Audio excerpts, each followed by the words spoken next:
तुमचा प्रश्न एकदा पुन्हा विचारा.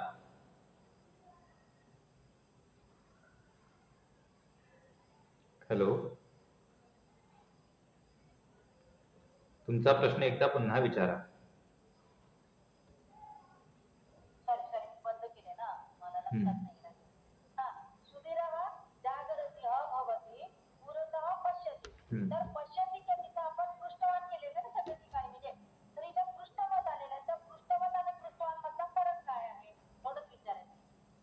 ठीक आहे, तुमचा प्रश्न मला समजला.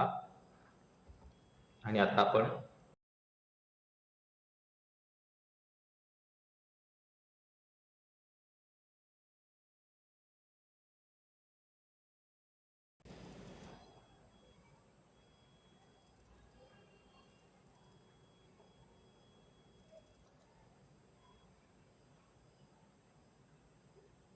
माझी स्क्रीन दिसते ना तुम्हा सर्वांना?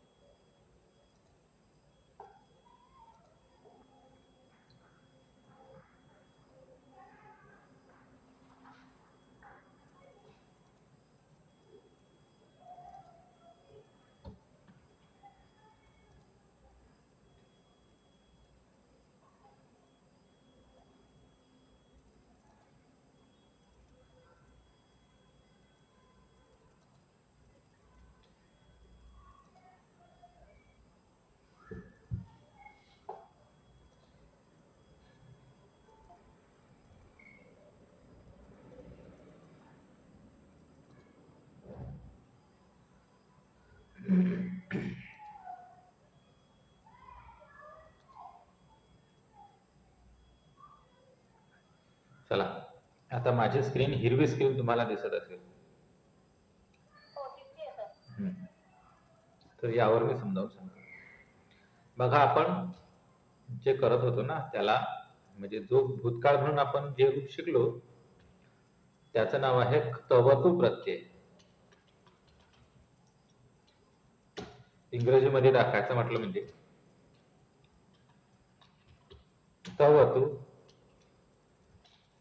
क्तवतु प्रत्यय.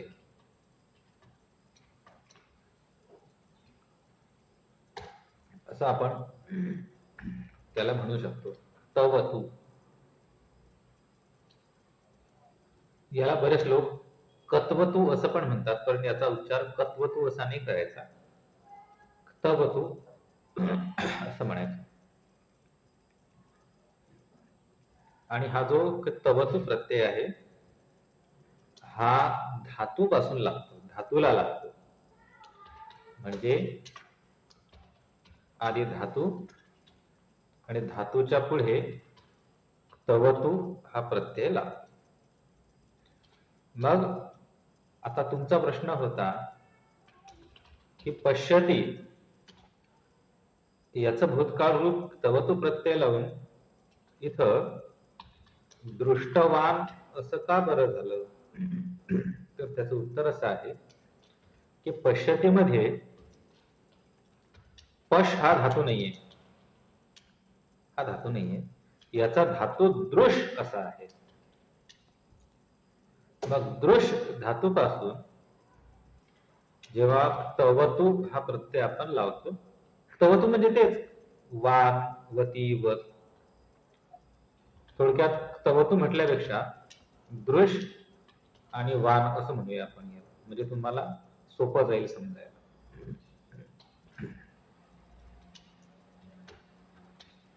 तर इथे दृश आणि पुढे लागतं त्याला त आणि त्याच्या पुढे वान असा विषय. आणि क्त मध्ये सुद्धा इथून फक्त त निघून जातो, म्हणजे आपल्याकडे दृश त वान, इथे संधी नियम लागून दृष्ट दृष्टवान असं रूप तयार होतं. तुमचा मूळ जो प्रश्न होता की पश्यत पश्चितवान असं का बरं नाही झालं, तर त्याचं कारण असं आहे की इथला जो मूळ धातू आहे तो पश नाही, तर तो दृश्य धातू आहे. आणि फक्त एकटा पश नाही, असे अनेक क्रियापद आहेत. मी तुम्हाला उदाहरण देतो.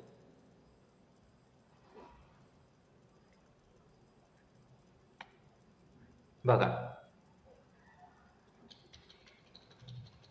आता जे आपले सामान्य क्रियापद असतात ना, उदाहरणार्थ चल एक हा धातू आहे. चल पासून लट लकार म्हणजे आपला वर्तमान काळ चलती असा बनतो, तर चलित झालं. त्यानंतर लेख पासून लिखती बनतं. धाव पासून धावती बनते, म्हणजे धाव धातू आहे. त्यानंतर नी धातू आहे. नी पासून नयती हे क्रियापद बनते. हे धातू कसे की आपला जो धातू धातूच्याच रूपाला पुढे लट लकार लागून आपलं क्रियापद बनते. परंतु काही अपवादात्मक धातू असे आहेत की ज्यांचे लट लकारात रूप आपल्याला वेगळं दिसतं, म्हणजे वर्तमान काळामध्ये. उदाहरणार्थ हाच आपला धातू घ्या ना, दृश धातू आहे. धातू मुळात दृश, पण लट लकार लागताना पश्यती, पश्य हे रूप बनतं त्याचं, आणि पुढे पश्यती. त्याचबरोबर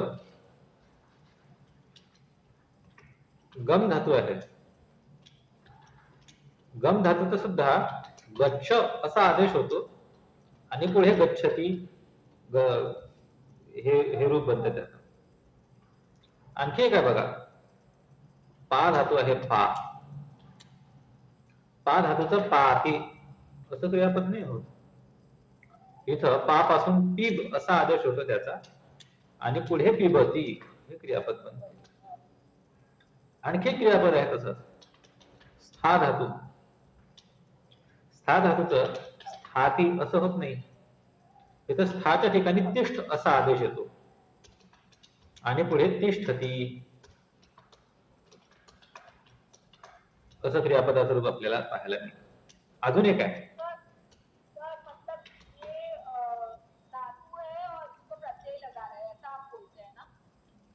सुनो, मैं जो पॉइंट बता रहा हूं कि लट लकार लगाते समय धातु का कुछ अलग ही रूप आ जाना, ये मैं समझा रहा. तो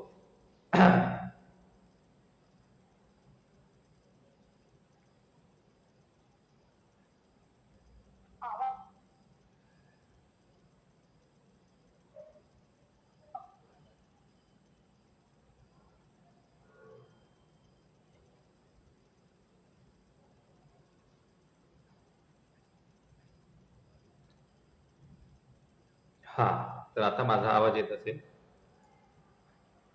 तो मैं ये बता रहा था कि मूल हमारे धातु, उनका वर्तमान काल बनने से पहले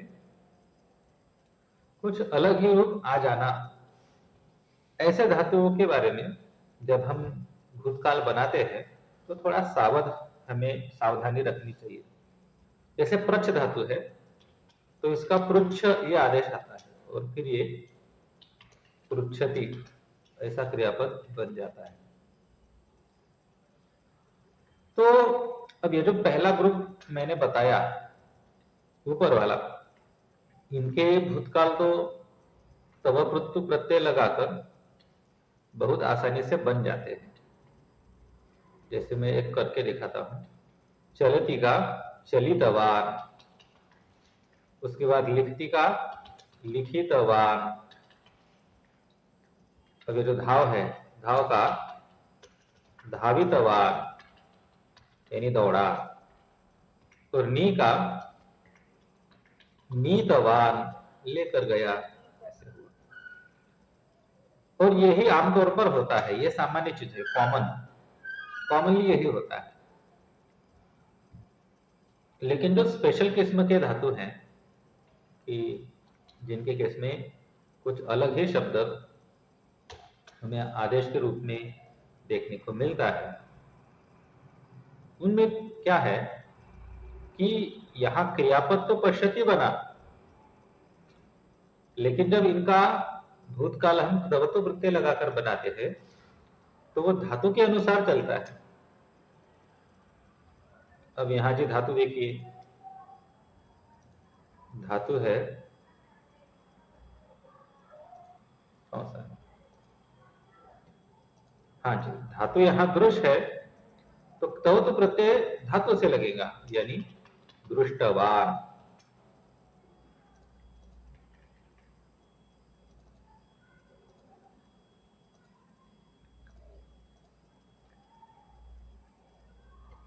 अब गम से गच्छति के केस में गच्छतवान ऐसा तवतु प्रत्यय का रूप नहीं बनेगा, गम से बनेगा गतवान। पा से भी जब हम बनाते हैं तो पिबितवान ऐसा इसका रूप नहीं बनेगा, अपितु पा इस धातु से बनेगा पीतवान। यही बात तिष्ठति के लिए है, तिष्ठितवान ऐसा नहीं बना। क्यों नहीं बना? क्योंकि तिष्ठ धातु नहीं है ना, धातु स्था है तो स्थितवान। अब धातु प्रच है तो इसका प्रच तवान नहीं होगा, ये पृष्ठवान बनता है, थोड़ा सा अलग बात है।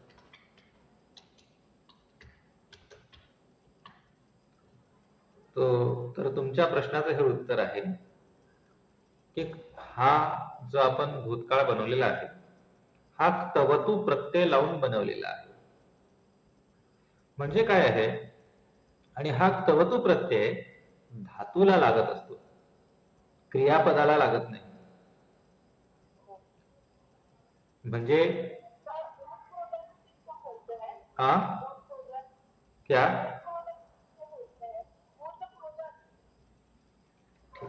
तुमने जो प्रश्न पूछा है यह प्रश्न बहुत गहरा प्रश्न है, इसका उत्तर मैं अभी इस क्लास में नहीं दे सकता, क्योंकि इस क्लास में जो बाकी के छात्र हैं उनकी दृष्टि से बहुत गहरा हो जाएगा।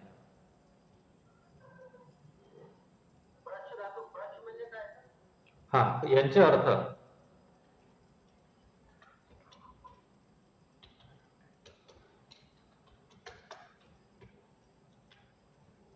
पाहिले, गेला, प्यायला, म्हणजे पिले, पी लिया, स्थितवान थांबला, पृष्ठवान विचारले। ठीक,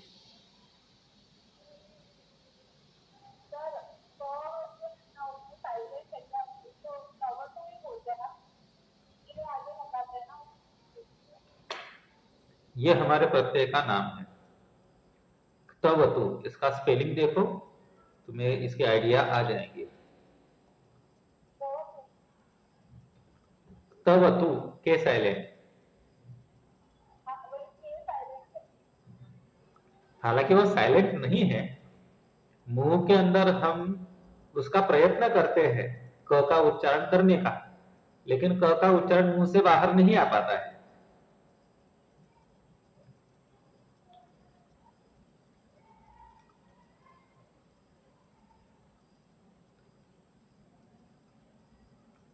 चलो,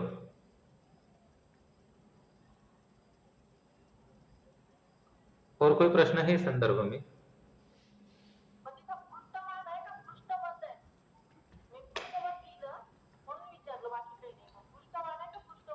सांगतो, हे जे इथं सगळे आपण रूप लिहिले आहेत त्यांना मी अंडरलाईन केलेलं आहे, हे उदाहरणासाठी म्हणून आपण पुल्लिंगामध्ये घेतलं। ह्याच स्त्रीलिंगामध्ये दृष्टवती बघा, दृष्टवान पुल्लिंग म्हणजे बालकः दृष्टवान, बालिका असेल तर दृष्टवती, आणि नपुंसक लिंग असेल मित्र, मित्रम दृष्टवत। याचं उदाहरण मराठीमध्ये अगदी व्यवस्थित समजेल तुम्हाला जर मी गम हा धातू वापरला तर.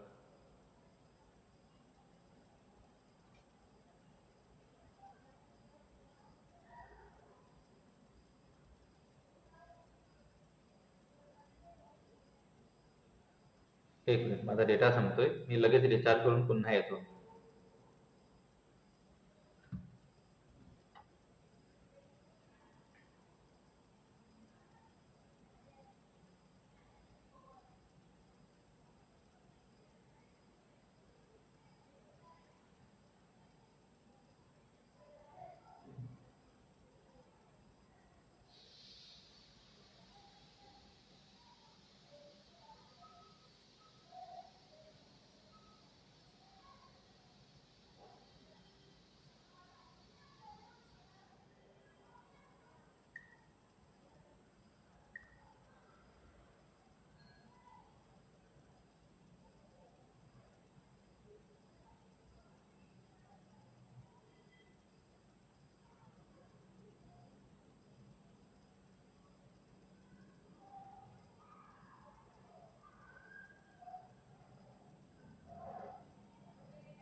हा,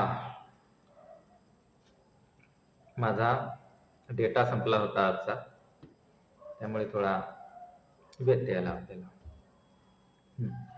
तर आपल्याला हाच विषय दुसऱ्या एका क्रियापदाने अगदी व्यवस्थित लक्षात येईल. बघा, बालकः गतवान याचा अर्थ झाला बालक. हा, आता येतो का आवाज माझा? हम्म.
मला आता एक विषय समजावून मला माहिती नाही कितपत समजेल, पण तरीही मला मोह होतो आहे सांगायचा. भगवद्गीतेच्या 12व्या अध्यायामध्ये 2 प्रकारच्या भक्तांची तुलना केलेली आहे. म्हणजे अर्जुन प्रश्नच विचारतो की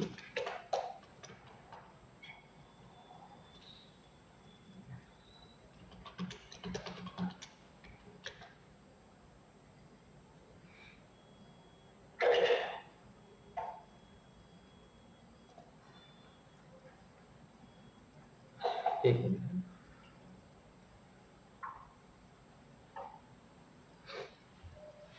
हा, भगवद्गीतेमध्ये अर्जुन प्रश्न विचारतो, एवं सततयुक्ताये भक्तास्त्वां पर्युपासते ये चाप्यक्षरम अव्यक्तम तेषां के योगवित्तमाः.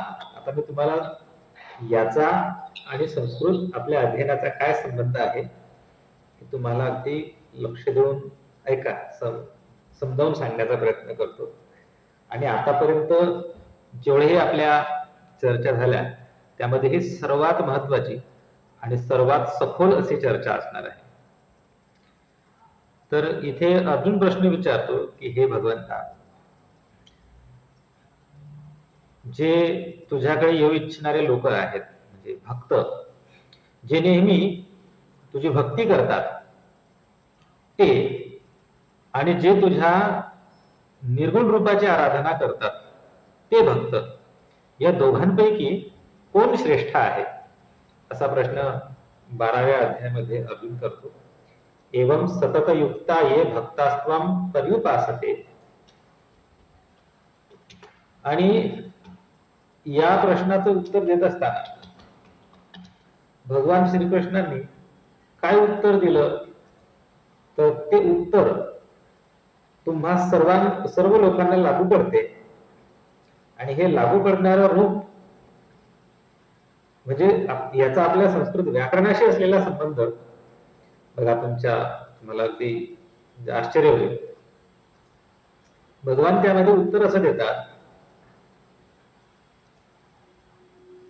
की माझी भक्ती करणारे जे भक्त आहेत, म्हणजे माझ्याकडे येऊ इच्छिणारे, म्हणजे ज्या लोकांना भगवंताची प्राप्ती करायची असते, तर त्याचे अर्जुनाने स्वतः 2 प्रकार सांगितले.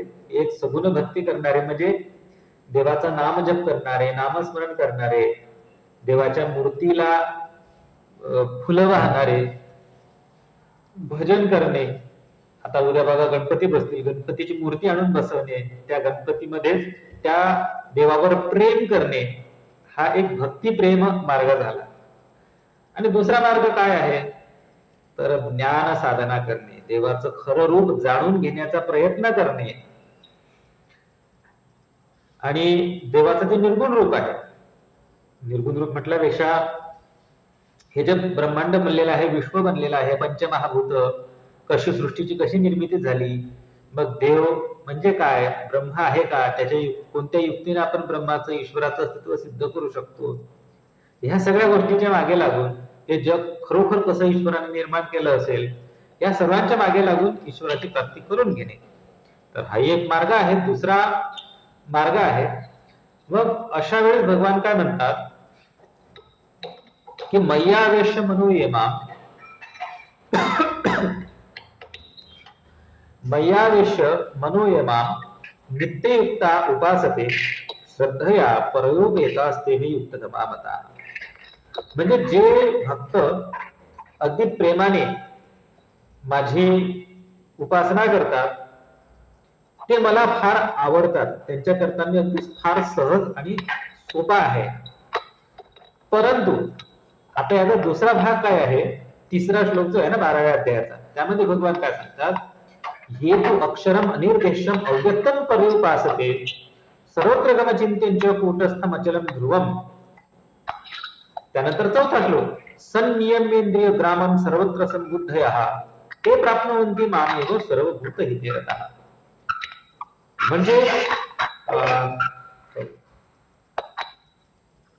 ओके, हा प्लीज म्यूट. जे साधक ज्ञान मार्गाने जातात, विविध शास्त्रांचं अध्ययन करतात आणि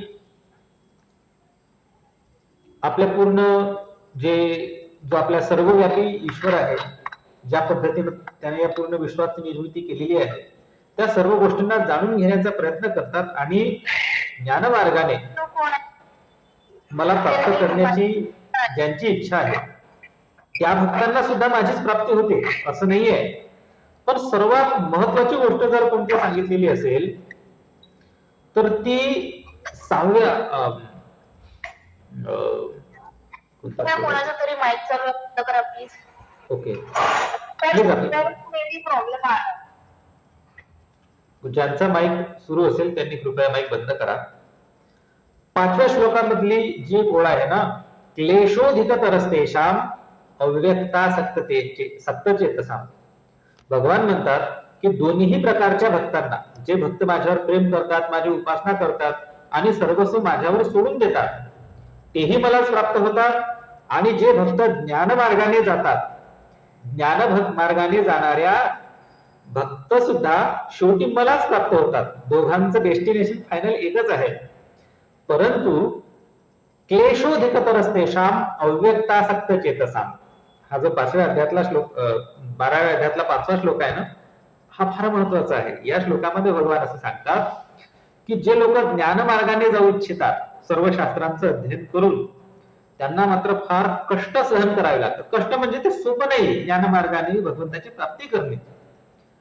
मग आता याचा आपल्या संस्कृत अध्ययनाशी काय संबंध आहे तर बघा, आपण पंचतंत्र कथा शिकतो आहोत. या कथांच्या माध्यमातून संस्कृत भाषा शिकणे म्हणजे एक प्रकारचा भक्तिप्रेम मार्ग आहे. आणि व्याकरणाच्या माध्यमातून संस्कृत भाषा शिकणे म्हणजे निराकार, निर्गुण, अव्यक्त अशा परमेश्वराला ज्ञानमार्गाने समजून घेणे असं आहे. मग आता हाच तव तू प्रत्यय आपण आज शिकलो. याचे नियम अगदी तुम्हाला फार थोडक्यात सांगितले, फार सखोलात जाऊन मी सांगितलेच नाही. पूर्णपणे तव तू प्रत्यय समजून घ्यायला पूर्णपणे 1 तास जातो आणि तो जाऊन सुद्धा अनेक शंका उपस्थित राहतात. जेव्हा व्याकरणामध्ये आपण परिपक्व होतो तेव्हा तो व्याकरणाच्या दृष्टीने समजतो की तव तू प्रत्यय कसा झाला. आणि त्याकरता फार आपल्याला अभ्यास करावा लागतो. संपूर्ण धातुरूपावली पाठ पाहिजे, त्याचे बाकी सर्व प्रत्यय कसा आला, कोणत्या सूत्राने आला हे समजून घ्यायला पण आपल्याला खूप अभ्यास करावा लागतो. मग याचा अर्थ व्याकरण, ज्यांनी व्याकरणाचा अभ्यास केला त्यांचा व्याकरणाचा अभ्यास व्यर्थ आहे का? नाही, अजिबात व्यर्थ नाही. त्यातूनही त्यांना तीच गोष्ट समजते. परंतु जर आपण साहित्याचा अभ्यास केला, भरपूर संस्कृताचं श्रवण आणि वाचन केलं आणि साहित्याचा, बघा यामध्ये काय होतं, व्याकरणाचा अभ्यास करायला गेलो ना आपण तर कष्ट सहन करून आपल्याला व्याकरण शिकावं लागते, ते श्रमसाध्य आहे. आणि जर आपण साहित्याचा अभ्यास करत गेलो, कथा वाचत गेलो, तर यातून कथा वाचता वाचता आपल्याला आनंद पण होतो आणि संस्कृत नकळतपणे शिकल्या जातं. तर अशा एक म्हणजे पंचतंत्र कथा किंवा साहित्य यातून संस्कृत शिकणे म्हणजे भक्तिप्रेम मार्ग. आणि व्याकरणाच्या मार्गाने जाणे म्हणजे एक प्रकारचं अव्यक्त, निर्गुण, निराकार अशा भगवंताची उपासना आहे. दोघांकडून आपल्याला फलप्राप्ती सारखीच होणार, त्यात काहीही कमी जास्त नाहीये. बघ आता आपण काय करायचं तर आपण दोन्ही मार्गांचा सुवर्ण मध्य साधायचा. व्याकरणाचा सुद्धा अभ्यास करायचा, तो सोडायचा नाही. पण तो करत असताना आपण साहित्याचा सुद्धा अभ्यास करायचा, वाचन करायचं. आणि वाचनाकरता आपल्याला संस्कृत भारतीने भरपूर पुस्तकं प्रकाशित केलेले आहेत, ते आणायचे आणि वाचायचे. जर आपण फक्त साहित्याकडे जाणार असाल तर तसंही करू नका, थोडाफार अभ्यास व्याकरणाला सुद्धा झाला पाहिजे. तर मला आशा आहे की हा मुद्दा तुमच्या कदाचित लक्षात आलेला असेल. तर नसेल आलेला तर काही हरकत नाही, आपण आपल्या मार्गाने आपण चालत राहूया. चालता चालता हळूहळू सर्वांना समजेल.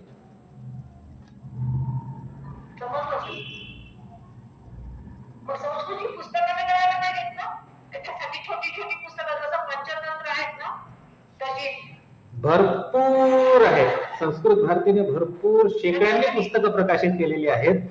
आपल्याला ती संस्कृत भारतीच्या वेबसाईटवर आपल्याला ती खरेदी करता येतात. त्यानंतर संस्कृत भारतीय संभाषण संदेश या नावाचं एक मासिक दर महिन्याला प्रकाशित होते. ते मासिकाचं सदस्यत्व आपण घेऊ शकता. त्यानंतर आजकाल जेवढे काही संस्कृतचे ग्रंथ आहेत, मोठमोठे ग्रंथ, त्या प्रत्येक ग्रंथाचं एक्सप्लेनेशन उपलब्ध आहे, ते वाचत राहा. वर संस्कृत, खाली त्याची इंग्रजी, हिंदी, मराठी असते. तसं जरी आपण वाचत गेलो तरी हळूहळू ते वरचं संस्कृत समजतं. त्यानंतर सगळ्यात महत्वाची गोष्ट बघा, वाल्मिकी रामायण सर्वात श्रेष्ठ आहे.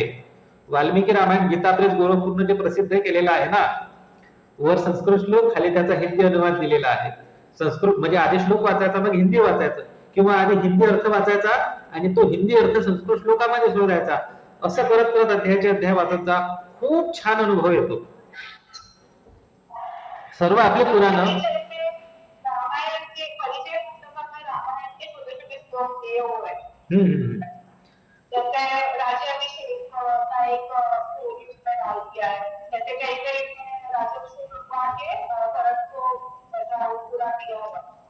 मेरा तो मानना यह है कि आप शुरुआत में जो हमारे संस्कृत भारती ने 100-200 पुस्तकें प्रकाशित की है उनको पढ़िए, और नहीं तो सीधे सीधे गोरखपुर वालों ने यानी गीता प्रेस गोरखपुर वालों ने हमारे सारे पुराण, रामायण, महाभारत सभी ग्रंथ प्रकाशित किए हुए हैं हिंदी अनुवादों के साथ.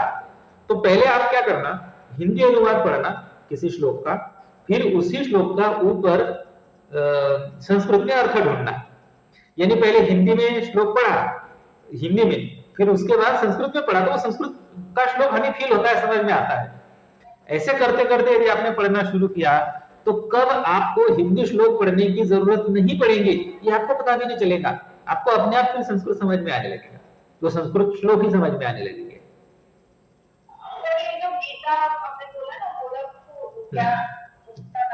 गीता प्रेस गोरखपुर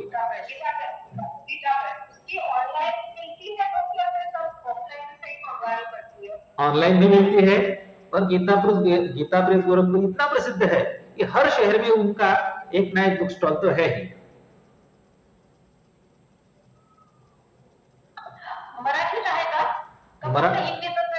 मराठीत पण भरपूर पुस्तके त्यांनी प्रकाशित केलेली आहेत. वाल्मिकी रामायण आहे का मराठीत? मला त्याची कल्पना नाही, माझ्याकडे हिंदी आहे, मी हिंदी घेतलेला आहे. असेल मराठीत.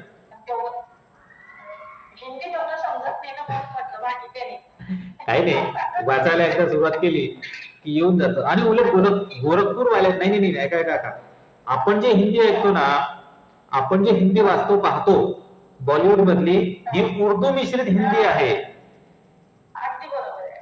आपण आपल्या पुस्तकांमध्ये जी म्हणजे आपल्या शालेय पाठ्यपुस्तकांमध्ये सुद्धा जी आपण हिंदी शिकलो ती हिंदी उर्दू मिश्रित आहे.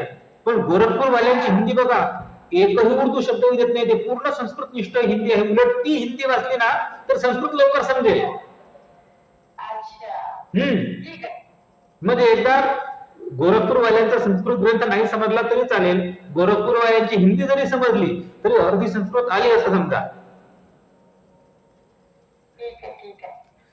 चला, तर आज आपण आता 9 वाजले, तर आता आपण थांबूया शांती मंत्राने. सर्वे भवन्तु सुखिनः, सर्वे सन्तु निरामयाः, सर्वे भद्राणि पश्यन्तु, मा कश्चित् दुःखभाग् भवेत्. ओम शांति शांति.